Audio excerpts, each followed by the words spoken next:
زینب ہمارے گھر کام کرتی تھی۔ وہ بہاولپور کی رہنے والی تھی۔ اکثر مرد دوسری شادی کرتے نہیں جھجکتے، اور عورتیں بھی بے ٹھکانہ ہونے کے خوف سے سوتن کو بخوشی قبول کر لیتی ہیں، کیونکہ وہاں جب لڑکی ایک بار بیاہ دی جاتی ہے تو میکے والے کوشش کرتے ہیں کہ ہر حال میں اپنے شوہر کے گھر میں ہی رہے، چاہے اس کا شوہر اس پر سوتن ہی کیوں نہ لا بٹھائے۔ ایک دن زینب ہمارے گھر کام کر رہی تھی۔ دوپہر کا وقت تھا۔ دستک ہوئی تو اس نے دروازے کے سوراخ سے آنکھ لگا کر دیکھا۔ دوسرے ہی لمحے وہ پریشان سے میرے پاس آئی اور کہنے لگی کہ بی بی جی، جو صاحب باہر آئے ہیں ان کو کہہ دو کہ یہاں کوئی زینب کام نہیں کرتی۔ میں اس کی بات سن کر حیرت میں ڈوب گئی۔ کیوں زینب، یہ تمہارا شوہر ہے؟ پہلے گھر سے نکال دیا اور اب مجھے ڈھونڈتا پھرتا ہے۔ آپ کی بڑی مہربانی ہوگی جو اگر اس کو ایسا کہہ دیں تو۔ میں بھی اتنی اچھی کام والی کھونا نہیں چاہتی تھی، لہٰذا دروازے پر گئی۔ یہ دیکھ کر حیران رہ گئی کہ جو شخص باہر کھڑا تھا وہ اپنے حلیے سے نواب جیسا لگتا تھا۔ سامنے ایک قیمتی گاڑی تھی، شاید وہ اسی کی تھی۔ مجھے وہ کسی طور پر ایک کام والی کا شوہر نہ لگا۔ بہرحال میں نے سوال کیا، بھائی آپ کو کس سے ملنا ہے؟ زینب سے۔ باجی وہ میری بیوی ہے، مجھے کسی نے بتایا کہ وہ آپ کے گھر کام کرتی ہے۔ نہیں بھائی صاحب، آپ کو کوئی غلط فہمی ہوئی ہے، اس نام کی کوئی عورت ہمارے گھر کام نہیں کرتی۔ وہ شخص مایوس ہو کر سامنے کھڑی ہوئی گاڑی میں بیٹھ کر چلا گیا۔ میں زینب کی جانب پلٹی اور پوچھا، سچ بتاؤ زینب، یہ کیا قصہ ہے؟ زینب کو میرے گھر کام کرتے ہوئے 2 سال ہو گئے تھے۔ اس نے مجھے کبھی شکایت کا موقع نہ دیا تھا۔ بہت سلیقہ مند عورت تھی، واقعی اپنے اعتبار اور رکھ رکھاؤ سے کسی اچھے گھرانے کی لگتی تھی۔ اس نے کہا کہ بی بی جی، یہ بہت لمبا قصہ ہے اور کام پڑا ہے بھی۔ رہنے دے کام کو، میں کھانا ہوٹل سے منگوا لوں گی۔ تو مجھے ابھی بتا کہ یہ کیا ماجرا ہے؟ تو گھروں کا کام کرتی ہے اور تیرا آدمی اتنی قیمتی گاڑی میں آیا ہے، کیا وہ کوئی نواب ہے؟ نواب تو نہیں ہے پر زمیندار ہے، بہت پیسے والا ہے۔ بس میرے نصیب میں چاکری لکھی تھی سو کر رہی ہوں۔ پھر ان الفاظ کے ساتھ اس نے اپنی کہانی سنائی۔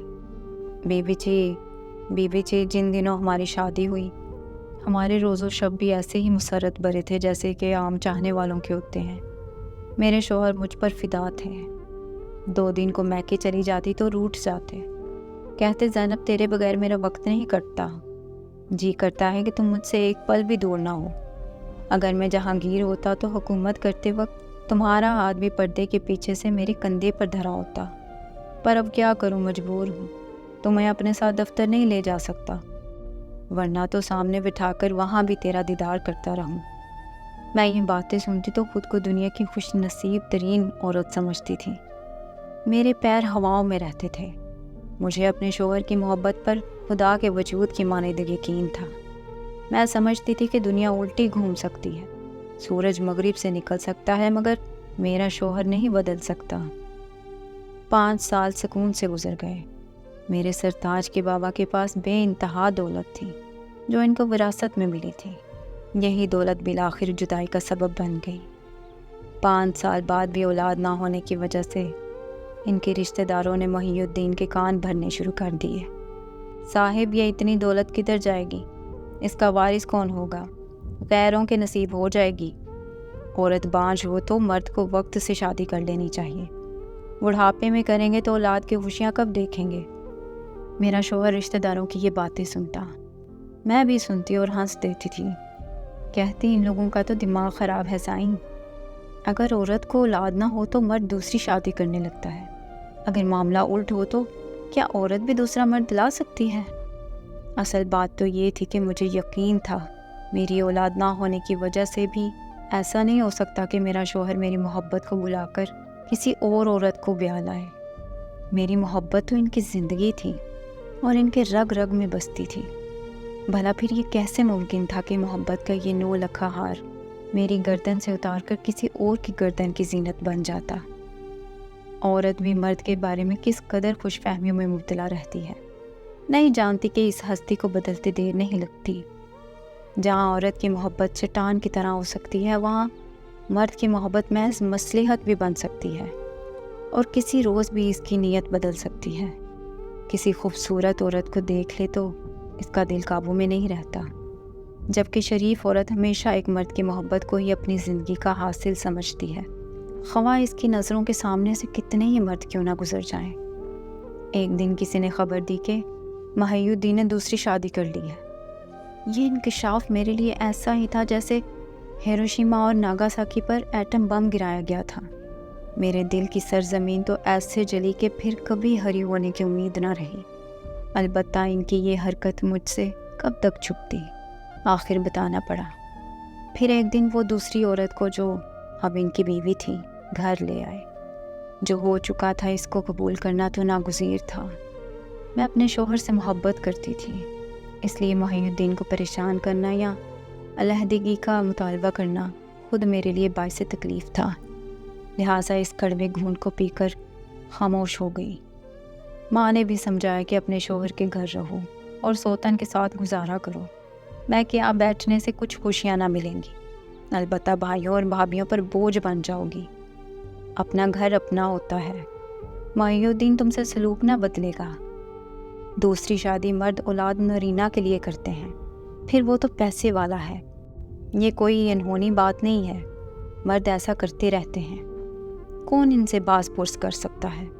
سوتن شہزادیوں اور ملکاؤں پر بھی پڑ جاتی ہیں، وہ بھی تو برداشت کرتی ہیں۔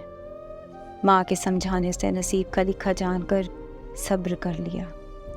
سوچا سوتن کو سوتن نہ سمجھوں گی تو زندگی کے دن اچھے گزر جائیں گے، مرد بھی پرسکون رہے گا اور ہمارا سکون بھی برقرار رہے گا۔ میں نے کبھی محجبین کو سوتن نہ سمجھا، مگر یہ نہ جانے کس مٹی کی بنی تھی۔ باوجود میرے اچھے سلوک کے اس کو میرا وجود کانٹے کی طرح چبھتا تھا۔ رفتہ رفتہ محی الدین بھی لا تعلق ہوتے جا رہے تھے۔ نہ جانے محجبین نے کیا ان کو پڑھایا کہ شوہر نے میری پرواہ کرنی چھوڑ دی۔ میں نے یہ بھی سہ لیا۔ محی الدین نے اس عورت کی جھوٹی شکایتوں پر کئی بار میرے ساتھ بد کلامی کی، مگر میں نے صبر کیا۔ سوتن کے بچوں کو سنبھالا، ان کی خدمت کی، ماں سے بڑھ کر پیار دیا۔ وہ بچے بھی مجھے بہت چاہنے لگے۔ یہ بات بھی اس کو گوارا نہ تھی کہ اس کے بچے مجھ سے زیادہ پیار کریں۔ وہ ان معصوموں کو بھی روئی کی طرح دھو ڈالتی۔ ایک روز مجھ سے ملنے ہمارے گھر میرا چچا زاد بھائی آ گیا۔ ماں بہاول نگر میں تھی اور بہت بیمار تھی۔ وہ یہی بتانے آیا تھا۔ وہ تو مجھے اپنی سگی بہن سمجھتا تھا، کبھی سوچ بھی نہیں سکتی تھی کہ سوتن مجھ پر ایسا برا الزام لگا دے گی۔ بلال بیچارہ 1 منٹ بمشکل بیٹھا ہوگا، اس نے چائے کی پیالی تک نہ پی، بس ماں کی خیریت بتائی اور چلا گیا۔ نہ جانے محجبین نے کس انداز سے محی الدین کو بیان کیا کہ اس نے مجھ سے کہا کہ میری غیر موجودگی میں دوسرے مردوں کو گھر میں بٹھا لیتی ہو، تم کو لحاظ نہیں ہے، تم کو شرم نہیں آتی؟ وہ تیرا چچا زاد تھا، محجبین کا تو نہیں تھا، پھر تم نے اس سے پردہ کیوں نہ کرایا؟ حالانکہ محجبین تو اس کمرے میں آئے بھی نہیں تھی جہاں ہم بیٹھے ہوئے تھے۔ محی الدین نے کہا کہ تم ابھی اور اسی وقت اس گھر سے چلی جاؤ، مجھے ایسی آوارہ عورت کو گھر میں نہیں رکھنا۔ میری بیٹیاں آج چھوٹی ہیں، کل بڑی ہو جائیں گی تو کیا تمہارے رشتہ داروں کے ماتھے لگیں گی؟ میں اب تمہیں مزید آباد نہیں رکھ سکتا۔ میں بھلا آباد ہی کب تھی جو اب برباد ہو رہی تھی۔ یہ سوچ کر کہ عورت کی شرافت پر دھبا نہ آئے، یہاں پڑی تھی کہ شوہر کا گھر ہے، کوئی مجھ پر انگلی نہ اٹھائے، ورنہ 2 وقت کی روٹی دینے والا تو رازق ہے۔ اس وقت سخت سردی پڑ رہی تھی، سر پر چادر نہ پیر میں جوتی۔ انہوں نے مجھے بازو سے پکڑ کر باہر نکال دیا۔ کچھ دیر برآمدے میں ٹھہری رہی، بچے باہر آئے اور مجھ سے لپٹ گئے۔ وہ مجھے دیکھ کر رو رہے تھے، لیکن اس ظالم مرد نے ان کو بھی کھینچ کر الگ کر دیا اور کمرے میں بند کر دیا۔ مجھے گھر سے باہر نکال دیا۔ میں ننگے پاؤں شدید سردی میں پیدل کئی میل چل کر شہر آئی اور اپنے واقف لوگوں کے گھر پناہ لی۔ ان بیچاروں نے مجھے سہارا دیا۔ تھکن اور صدمے سے آتے ہی میں فرش پر گر پڑی تھی۔ چلتے چلتے پاؤں سوج گئے تھے۔ وہ جو مجھ سے محبت کے بلند و بالا دعوے کرتا تھا، اس نے آج مجھے 3 کپڑوں میں دھکا دے دیا تھا۔ امی فوت ہو گئی، کچھ دن بھابھیوں نے رہنے دیا، پھر کہا کہ شوہر اور سوتن کو منا لو اور اپنے گھر چلی جاؤ، کیا عمر بھر ایسے ہی در بدر ہوگی؟ بھائیوں کا بھی یہی خیال تھا۔ لیکن عورت لاکھ سونے جیسی ہو، انسان ہوتی ہے، آخر اس کی بھی کوئی عزت نفس ہوتی ہے، وہ مٹی کا بت تو نہیں ہوتی۔ میں نے سوچا کہ اگر ان کے پھر بھی پاؤں پڑتی، کل اس سے بھی زیادہ برا سلوک کرتے۔ سو میں نے وہاں جانے کی بجائے لوگوں کا کام کرنا پسند کیا۔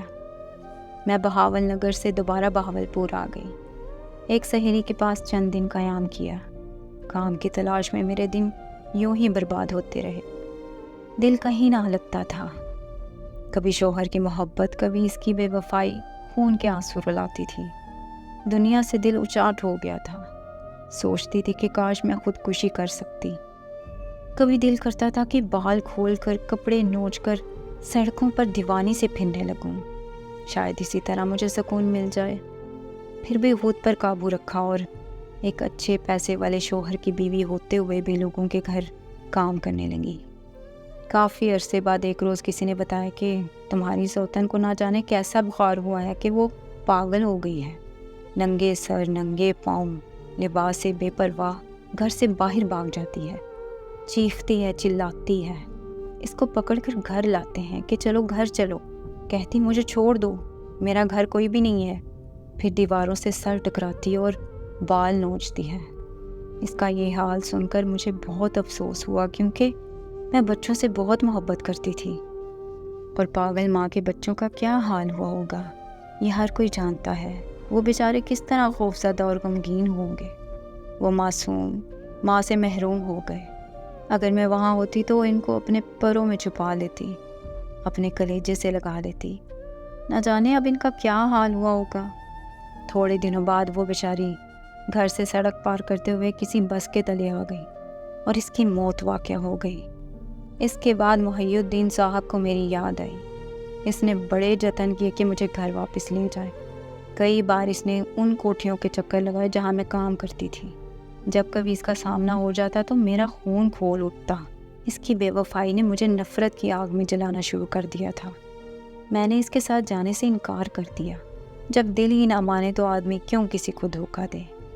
میں آج کہہ سکتی ہوں کہ عورت کی نفرت اس کی محبت سے کئی زیادہ پائیدار ہوتی ہے۔ وہ تعلق والا رشتہ ختم ہو چکا تھا۔ جب دل کے رشتے نہ رہے تو دنیاوی رشتوں کے لیے کیوں اس سے ناتا جوڑ لیتی۔ وہ مجھے ڈھونڈتا رہا اور میں گھر بدلتی رہی، یہاں تک کہ دور کی کالونیوں میں کام ڈھونڈ لیا تاکہ وہ مجھے تلاش نہ کر سکے۔ وہ بھی کچھ عرصہ مایوس ہو گیا۔ بلا شبہ اس نے اس پرانے گھر جا کر میرا پتہ کیا ہوگا جہاں میں پہلے کام کرتی تھی۔ وہاں میں کبھی کبھی جاتی ہوں، انہوں نے یہاں کا پتہ دیا ہوگا۔ سنا ہے کہ اس کا بھی کسی کام میں دل نہیں لگتا، پریشان رہتا ہے، توبہ کرتا ہے، مگر سکون نہیں پاتا۔ کسی کے دل کو توڑنا کہ جس میں سچی محبت بسی ہو کوئی ہنسی کھیل تو نہیں ہے نا۔ اس نے میری زندگی کو کھلونا سمجھا اور کھیل کر پھینک دیا تھا۔ کبھی کبھی بچوں کی خاطر دل نرم پڑ جاتا ہے جو مجھ سے محبت کرتے تھے۔ جی چاہتا ہے کہ واپس ان کے پاس چلی جاؤں، نہ جانے کوئی سوتیلی ماں بن کر آ جائے تو کیسی ہو۔ مگر یہ کافر دل محی الدین کو معاف کرنے پر آمادہ نہیں ہوتا۔ انسان پر ایک وقت ایسا آتا ہے کہ وہ اپنے دل سے مجبور ہو جاتا ہے۔ سو میں بھی دل سے مجبور ہوں۔ جب میں نے زینب کی ساری داستان سنی تو اسے سمجھایا کہ ٹھیک ہے، اس نے بہت غلط کیا تمہارے ساتھ، اب شاید وہ سبق سیکھ گیا ہو اور سیدھی راہ پر آ گیا ہو۔ ایک موقع دو اسے، ایک بار پھر سے مل جاؤ دونوں اور اپنی زندگی کو ان بچوں اور اپنے شوہر کے ساتھ جنت بنا لو۔ کہتی کیا کروں، دل نہیں مانتا۔ اب میں روز ہی اسے سمجھاتی ہوں کہ بس ایک موقع دو، اس کو سزا مل گئی ہے بے وفائی کی، اب کچھ امید لگی ہے کہ مان جائے گی۔